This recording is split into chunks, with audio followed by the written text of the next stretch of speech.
찬송가 1장 만복의 근원 하나님을 함께 부르심으로 2025년 1월 6일 월요일 새벽 예배를 시작합니다.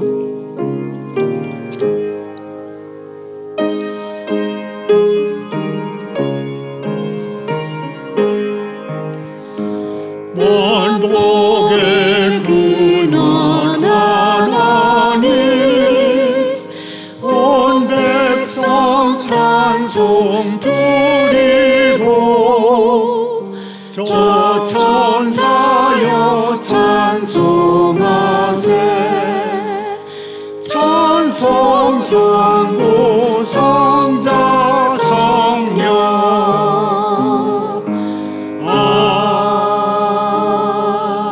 아멘. 계속해서 328장 너 주의 사람아 함께 부릅니다.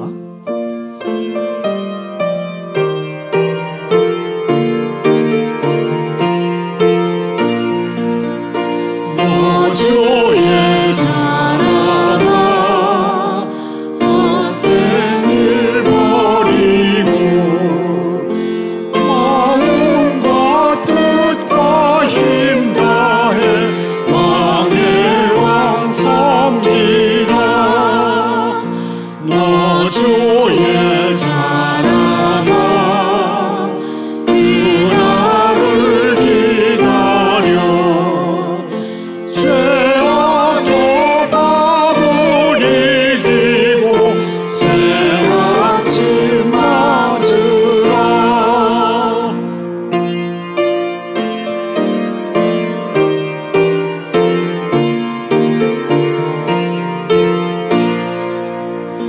너 주의 사람아 교회는 모른다.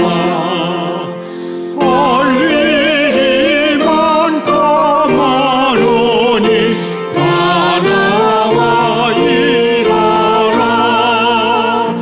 너 주의 사람아 충성을 다하여 십자가 높이 들고서 발자취 따르라. 오늘 새벽에 보실 하나님의 말씀은 요한복음 2장 1절부터 12절까지입니다. 교독합니다. 사흘째 되던 날 갈릴리 가나에 혼례가 있어 예수의 어머니도 거기 계시고 예수와 그 제자들도 혼례 청함을 받았더니 포도주가 떨어진지라 예수의 어머니가 예수에게 이르시되 저들에게 포도주가 없다 하니 예수께서 이르시되 여자여 나와 무슨 상관이 있나이까 내 때가 아직 이르지 아니하였나이다. 그의 어머니가 하인들에게 이르되 너희에게 무슨 말씀을 하시든지 그대로 하라 하니라. 거기에 유대인의 정결 예식을 따라 두세 통 드는 돌항아리 6이 놓여 있는지라. 예수께서 그들에게 이르시되 항아리에 물을 채우라 하신즉 아기까지 채우니 이제는 떠서 연회장에게 갖다 주라 하시매 갖다 주었더니 연회장은 물로 된 포도주를 맛보고도 어디서 났는지 알지 못하되 물도온 하인들은 알더라. 연회장이 신랑을 불러 말하되 사람마다 먼저 좋은 포도주를 내고 취한 후에 낮은 것을 내거늘 그대는 지금까지 좋은 포도주를 두었도다 하니라. 예수께서 이 첫 표적을 갈릴리 가나에서 행하여 그의 명령을 나타내심에 제자들이 그를 믿으니라. 그 후에 예수께서 그 어머니와 형제들과 제자들과 함께 가버나움으로 내려가셨으나 거기에 여러 날 계시지는 아니하시니라. 아멘.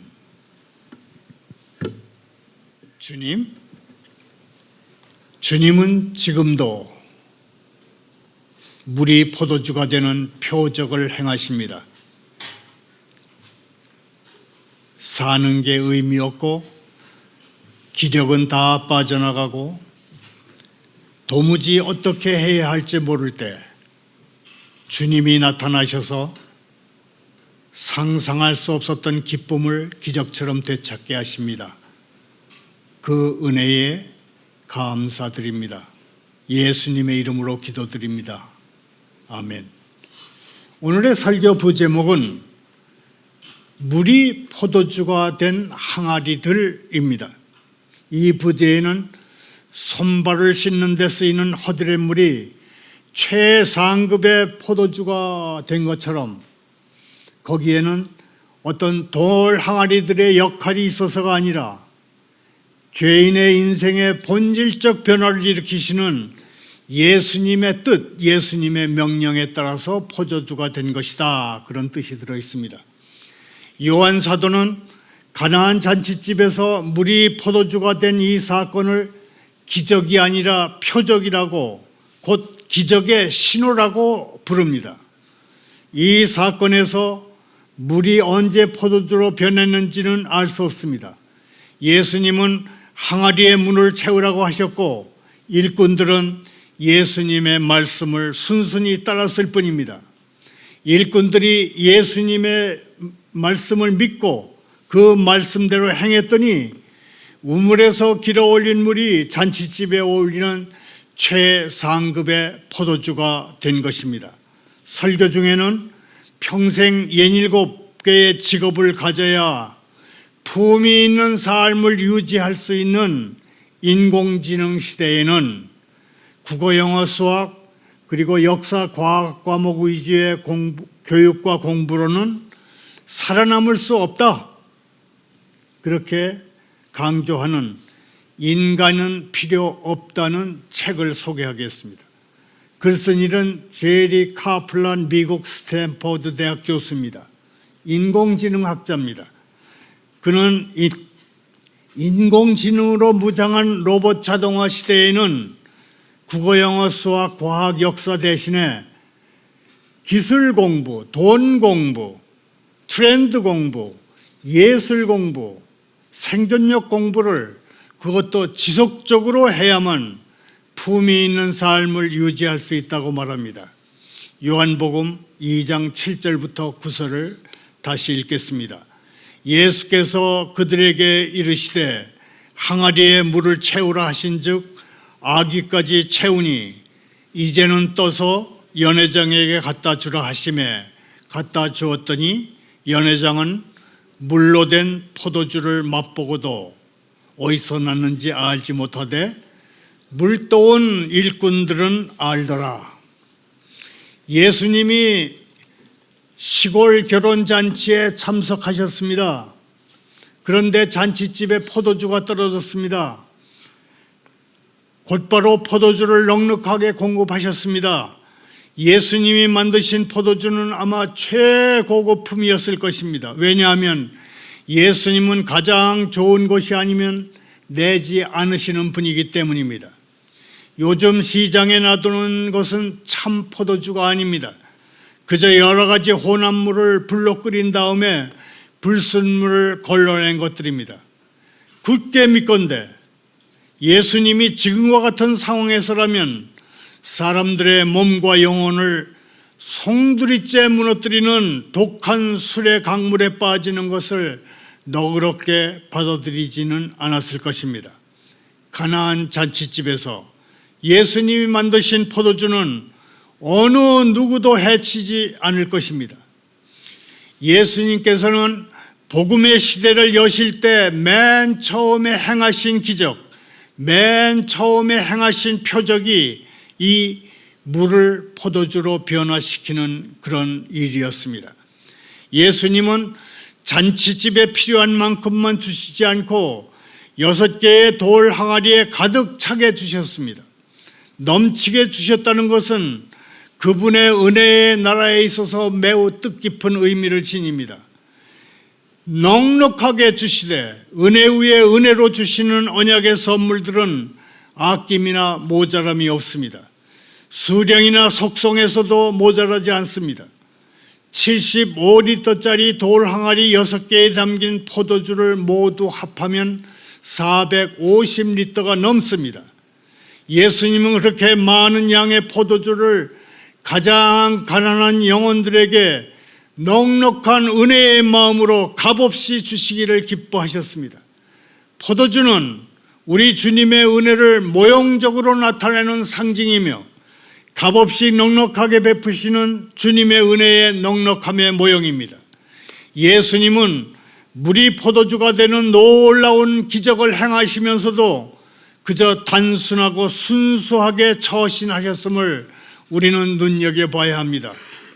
우주에 존재하는 모든 것의 주인이신 주님께서 여기 인간의 모습으로 오셔서 물이 포도주가 되는 첫 표적을 드러내실 때 모든 임금들과 왕자들 같은 권력자들을 불러 모아놓고 그렇게 하시지 않았습니다. 서기관들과 바리새인들 같은 종교 지도자들을 놓고 하시지도 않았습니다. 그저 가난한 사람들이 모이는 조촐한 결혼잔치에서 가장 가난하고 가장 자연스러운 방법으로 이적을 행하셨습니다. 그 잔치집 주인이나 신랑을 불러놓고 이제 내가 대단히 큰 기적을 보이겠소. 물이 변해서 포도주가 되는 기적을 보시오. 그렇게 말씀하시지도 않았습니다. 그냥 일꾼들을 향해서 항아리마다 물을 가득 채우세요. 그렇게 말씀하셨습니다.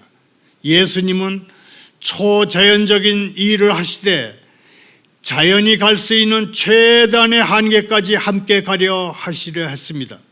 항아리에 물을 비우고 새로 길어온 물을 부으라고도 하시지 않았습니다. 그것도 손발을 씻는 데 사용할 허들의 물까지 섞어서 포도주를 만드셨습니다. 그러므로 형제 자매여, 예수 그리스도를 섬기려 할 때마다 그것을 떠벌려 자랑하지 마십시다. 그대가 좋은 일을 하고 싶거든 자연스럽게 단순한 생각과 단순한 마음을 먹고 하는 게 좋습니다. 그저 혼자만 알고서 말입니다.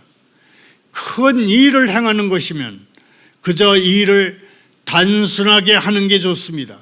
그것이 바로 고상함에 아주 가까운 것입니다. 온 세상을 구원하시는 우리 하나님의 놀라운 기적에 단순함의 아름다움이 있었던 것처럼 말입니다.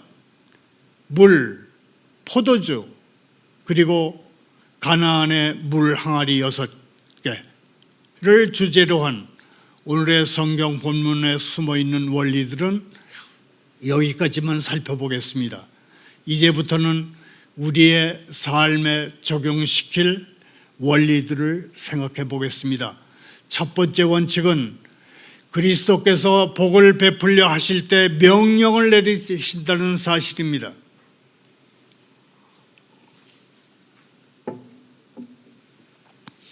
예수님은 능력의 말씀에 앞서 명령의 말씀을 내리십니다. 포도주가 될지어다 그러시지 않고 항아리에 물을 채우라고 하십니다. 구원받아야 하는 죄인이 있을 때 예수님이 뭐라 하셨는지 기억하시지요? 그 자리에서 안수하시면서 지금 구원받았다 그러시지 않았습니다. 나 예수를 믿으라. 그리하면 너와 내 집이 구원을 받으리라 그러셨습니다. 마른 뼈들이 골짜기에 널려 있을 때 에스겔 선지자를 보시고 오 너희 마른 뼈들아 여호와의 말씀을 들으시다 그렇게 말하게 하셨습니다. 이게 마른 뼈들을 살리시는 주님의 방식입니다. 마르고 힘없는 죽음이 할 수 없는 일을 하라고 하신 것입니다. 명령의 능력으로 살아나게 하시는 것입니다. 우리가 이 어지러운 세상의 주관자들이 주님의 발 앞에 꿇어 엎드려 해주십사고 기도하면 하나님의 응답은 이렇습니다. 하늘과 땅의 모든 권세를 내게 주셨으니 그러므로 그대는 가서 모든 민족을 제자로 삼아 아버지와 아들과 성령의 이름으로 세례를 베풀고 내가 그대에게 분부한 모든 것을 가르쳐 지키게 하시오. 주님의 명령은 우리에게 복과 낙을 가득 실은 수레 같은 것입니다. 우리 개개인이 복을 받고 교회가 부흥하려면 그리스도께서 우리에게 은혜를 주셔야 합니다.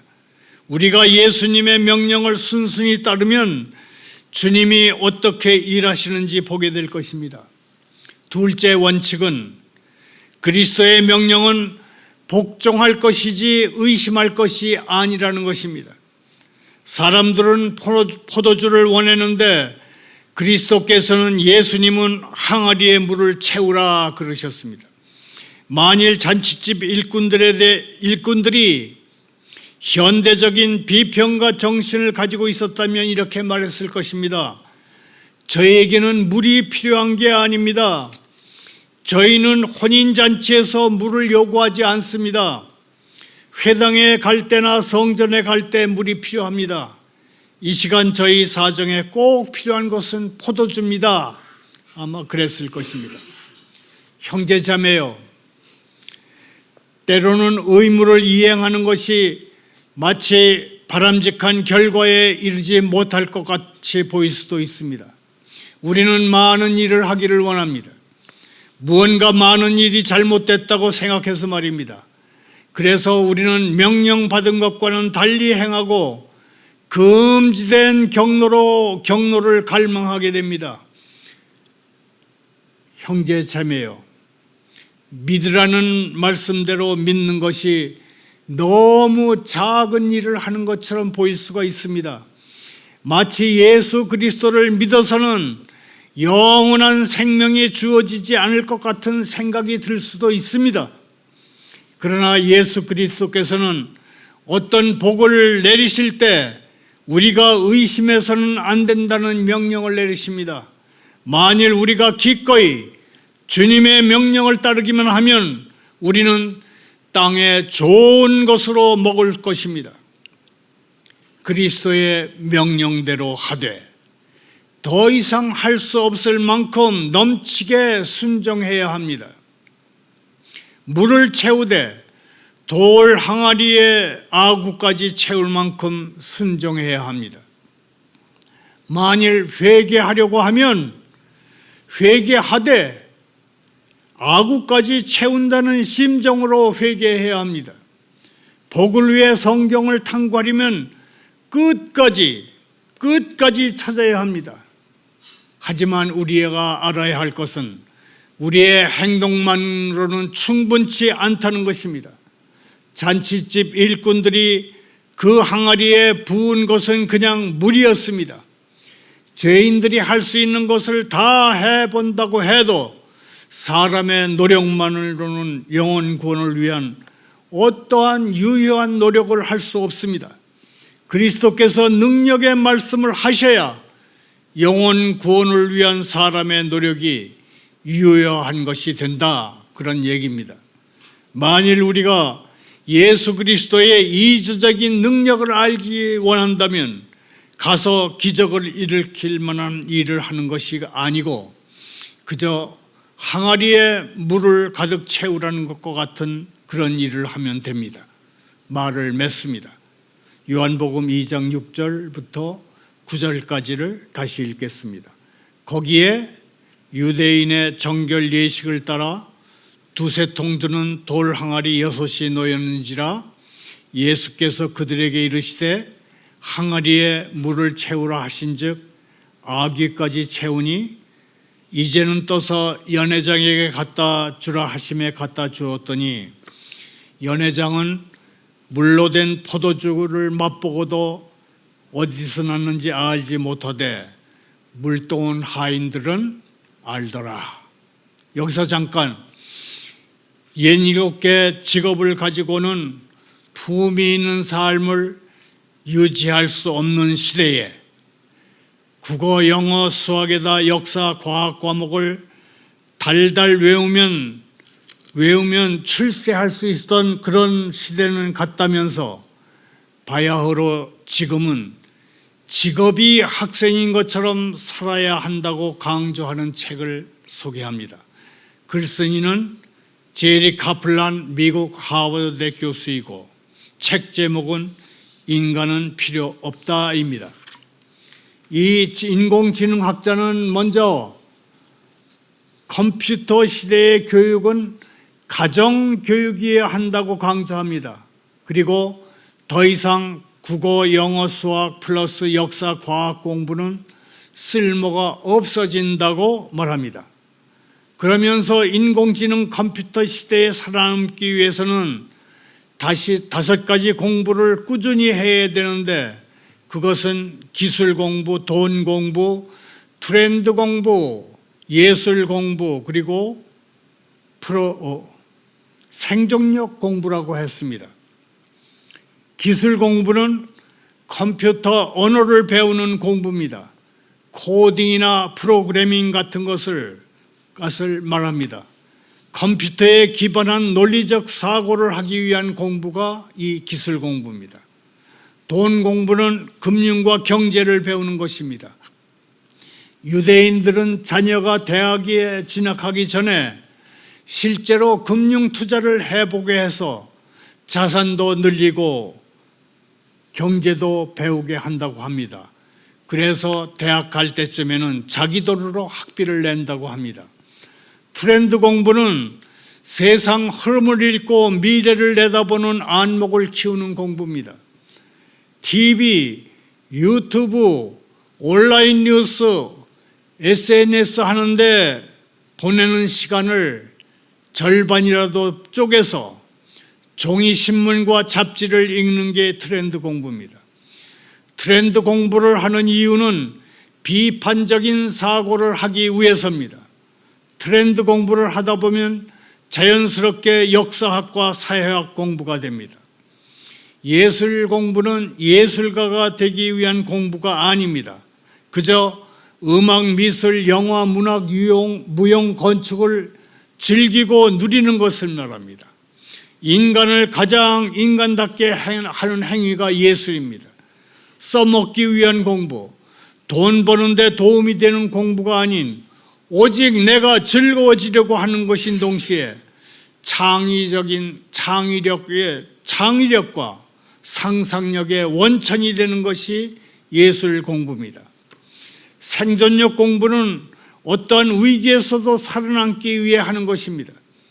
흙수저를 물고 태어난 사람이 스스로 살아남기 위해서는 도전정신과 싸움꾼 기질을 지녀야 합니다. 새로운 변화에 적응하고 자신을 진보시키기 위해 하는 것이 생존력 공부입니다. 새 벽두에 왜 새삼스럽게 기술, 돈, 트렌드, 예술, 생존력 공부를 강조하는가 하면 우리 앞에 막 다가온 2025년 사회에서는 남이 알려준 길을 따라가기만 하면 되지 않고 창의력과 의사소통과 비판적 사고와 협업, 콜래보레이션, 협업을 할 수 있어야 직업적으로 살아남을 수 있고 품위 있는 삶을 위한 수입을 낼 수가 있기 때문입니다. 다시 성경으로 돌아옵니다.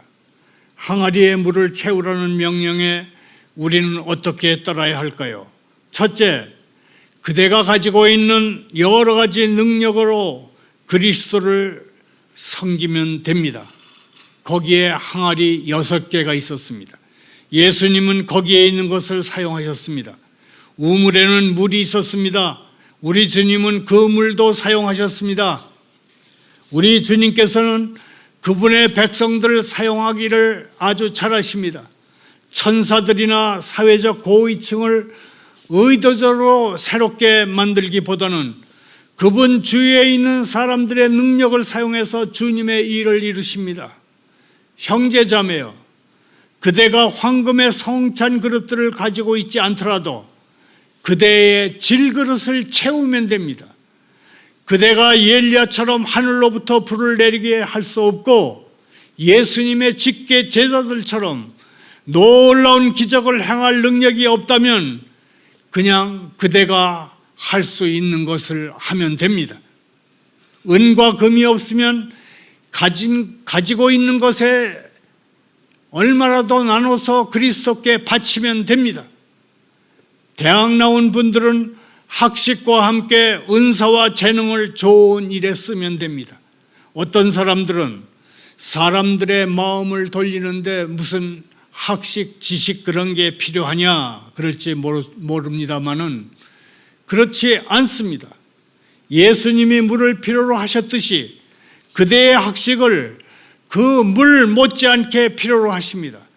예수님은 바보스러움과 무지를 원하지 않으십니다. 거칠고 교양 없는 말투도 원치 않으십니다. 그러니 형제 자매여, 그대의 물 항아리를 물로 가득 채우십시오. 열심히 일하고 열심히 공부하고 할 수 있는 한 모든 것을 배우십시오. 예의롭게 직업을 가져야 인생을 영위할 수 있고 기술, 돈, 트렌드, 예술, 생존력을 공부해야만 생계 유지와 품위를 유지할 수 있는 시대라면 참 어렵다, 나는 너무 늦었다, 그렇게 하지 말고 오늘 시작하십시오.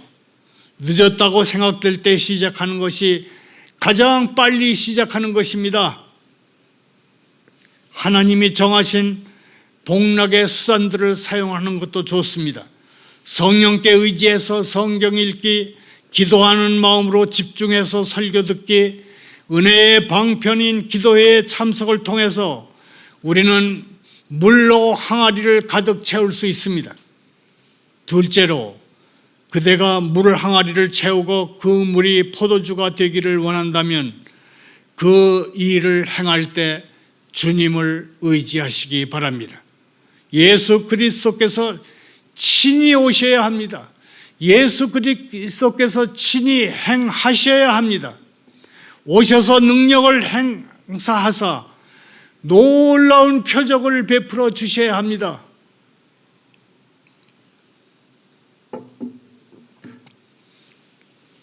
저는 확신합니다. 그 속에 그리스도가 계신 설교가 행해지고 나서 아무런 열매도 맺지 못하는 목사는 없다고 저는 믿습니다. 오늘 밤이나 내일이 아닐지라도 언젠가는 열매로 나타날 것입니다. 저는 설교 속에 구원하시는 그리스도의 진리를 넣습니다. 그 씨는 죽을 수가 없는 것입니다. 유튜브에 올린 제 설교를 그렇게 많은 이들이 듣지는 못해도 하나님은 가상 공간에 떠 있는 영상 증거가 하나도 땅에 그냥 떨어지지 하시지 않을 것을 저는 믿고 이 유튜브 예배를 함께 드리는 것입니다. 물이 상징하는 옛 시대는 차고 포도주가 상징하는 새로운 시대, 곧 메시아의 시대가 시작되었기 때문입니다. 자막을 따라 함께 읽어보겠습니다. 물이 상징하는 옛 시대는 차고 포도주가 상징하는 새로운 시대, 곧 메시아의 시대가 시작되었다. 기적을 바라면 기적을 행하시는 예수님께 간절히 의지해서 구해야 합니다. 우리가 항아리에 물을 채운다고 해서 포도주가 되지는 않습니다. 치유와 기적은 예수님이 행하실 때 일어납니다. 그러므로 기적을 바란다면 예수님께 간구하고 주님의 말씀에 순종해야 합니다. 잔치집 일꾼들이 예수님의 말씀에 순종해서 기적을 경험한 것처럼 순종은 우리가 기적을 체험할 수 있는 유일한 길입니다. 예수님이 오심으로 시작된 메시아 시대는 옛 시대와 비교할 수 없는 완전히 새로운 시대입니다. 마치 물과 술이 다른 것처럼 두 시대는 다릅니다. 감사합니다. 기도합니다. 주님, 저희에게 은혜를 주사 주님의 명령에 순종하게 하옵소서. 특히 믿으라 그리하면 살리라는 명령에 순종하는 은혜를 주옵소서. 그래서 저희가 저 위 하늘나라의 혼인 자리에서 주님을 배웠고 함께 영원히 새 포도주를 마시게 될 수 있게 하옵소서. 예수님의 이름으로 기도하옵나이다.